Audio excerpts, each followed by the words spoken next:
podcast. Le très honorable Jean Bardin présente...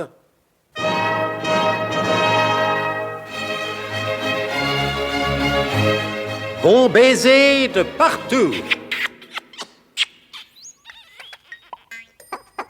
Une émission secrète de...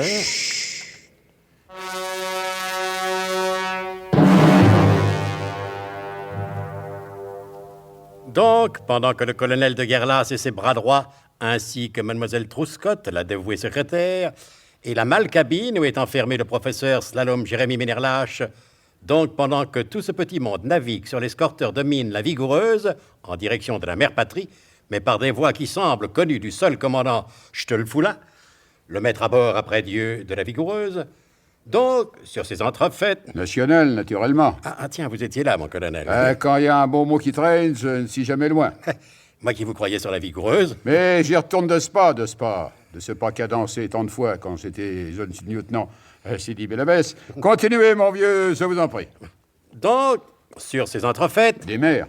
Ah, vous êtes encore là, mon colonel. Oui, parce que j'ai réfléchi que l'allure maritime de nos aventures exigeait plutôt des entrefaites des mers plutôt que des entrefaites nationales. Oui. Dire évidemment que La Vigoureuse est un bâtiment de la Marine nationale, mais n'épiloguons pas davantage. J'ai fait votre résumé, mon vieux. Cette fois-ci, je retourne sur La Vigoureuse, et pour de bon. Donc, sur ces entrefaites nationales des mers, ça ne veut strictement rien dire. Mais je suis payé pour lire et non pas pour comprendre. Donc, sur ces entrefaites maritimes et maternelles, Zorbeck Legras et Willem Fermtag, qui maintenant savent à quoi s'en tenir au sujet de la malle, décident de se la faire. Alors là, je ne comprends plus du tout. Il décide de se faire la malle. Ah, merci, mon colonel, oui. Alors, rejoignons vite Zorbeck Legras et Willem Fermtag, qui préparent la fête des mers. Décidément, je ne sais plus du tout ce que je dis. Oui, ça ne fait rien, vous ne l'avez jamais su. La caisse est au 7e étage. Prenez l'ascenseur si vous voulez arriver en bon état.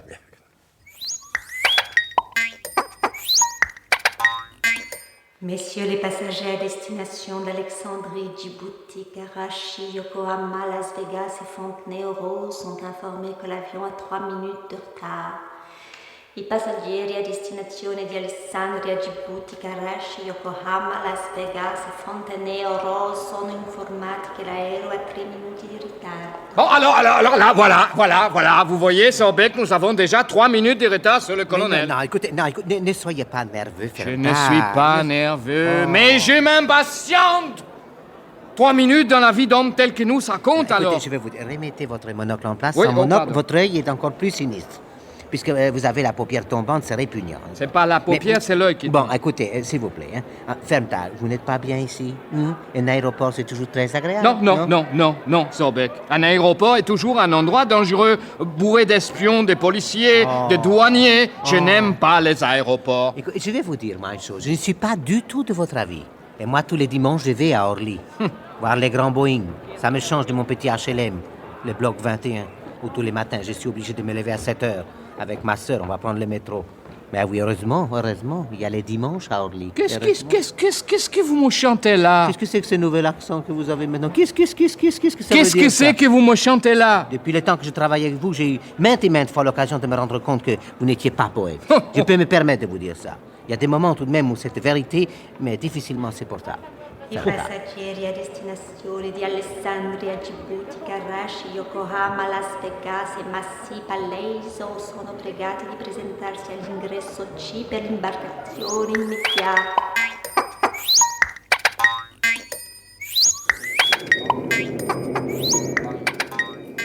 Et, dociles aux ordres de la bergère des nuages, les passagers, dont Zorbeck Legras et Willem Fermtag, se présentèrent à la porte C en vue de leur embarquement immédiat.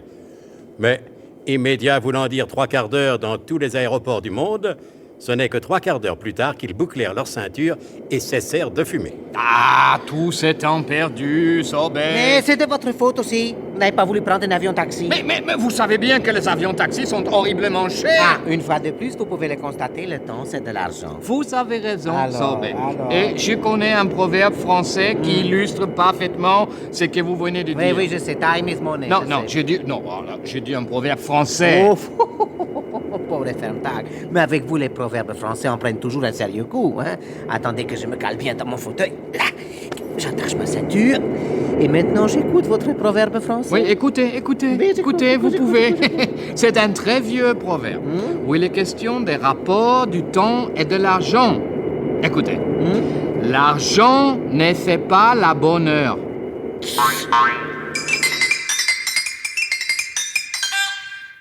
Et pendant que Zorbeck le Gras et Willem Ferntag volaient à 10 000 pieds, sans compter les leurs, au-dessus de la mer Égée, sur le paquebot La Reine de Sabag, Nicolas Leroy-Dec, poursuivant la mission Tupetla, faisait une cour discrète à la belle comtesse Vanda. Il n'y a pas à dire, comtesse, vous êtes vachement bien roulée. Bon.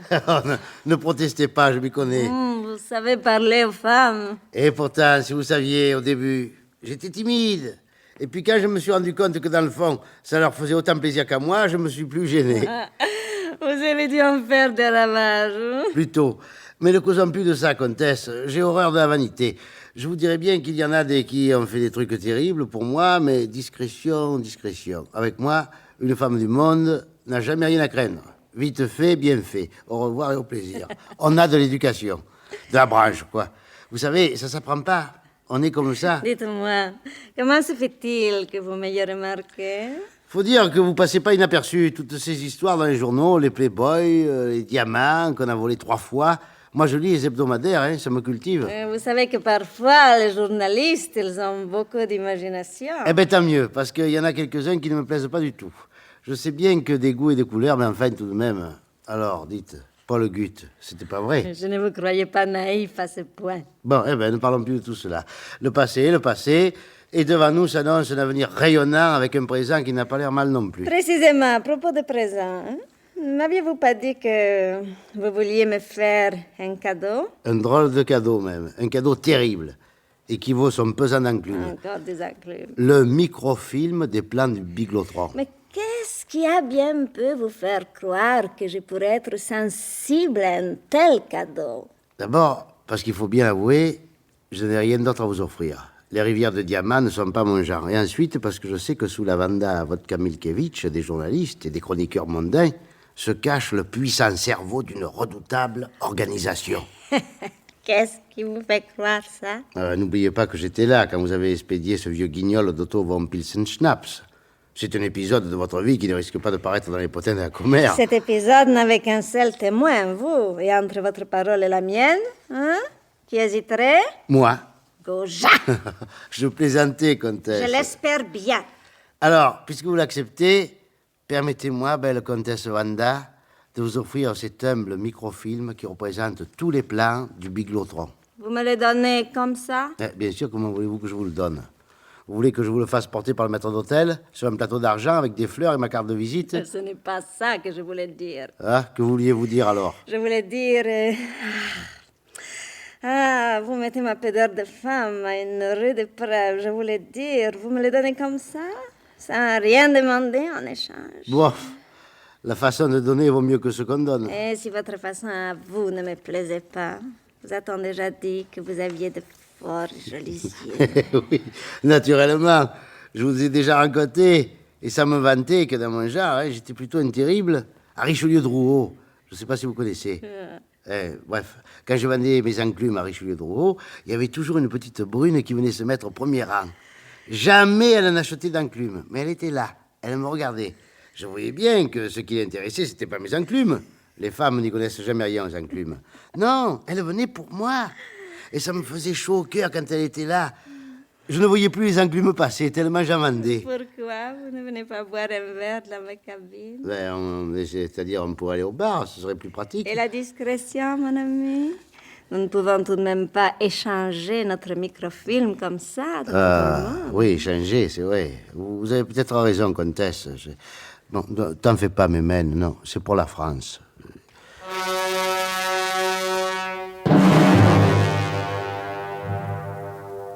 Mémène ne s'en fait-elle pas? Le colonel de Guerlas arrivera-t-il à bon port? Zorbeck le Gras et Willem Ferntag voleront-ils sans encombre jusqu'à Alexandrie? La seule chance que vous ayez d'obtenir une réponse, même très vague à ces questions, c'est de ne pas manquer de vous mettre à l'écoute de notre grand feuilleton d'aventures, de voyages, d'amour et d'espionnage. Bon baiser de partout. C'était Bon baiser de partout. Une émission secrète de... Pierre Dac et Louis Rognoni. Avec Anne Capril, Roger Carrel, Pierre Dac, Claude Dasset, Paul Prébois, Alain Roland. Décryptage et mise en code, Jean-Wilfried Garrett.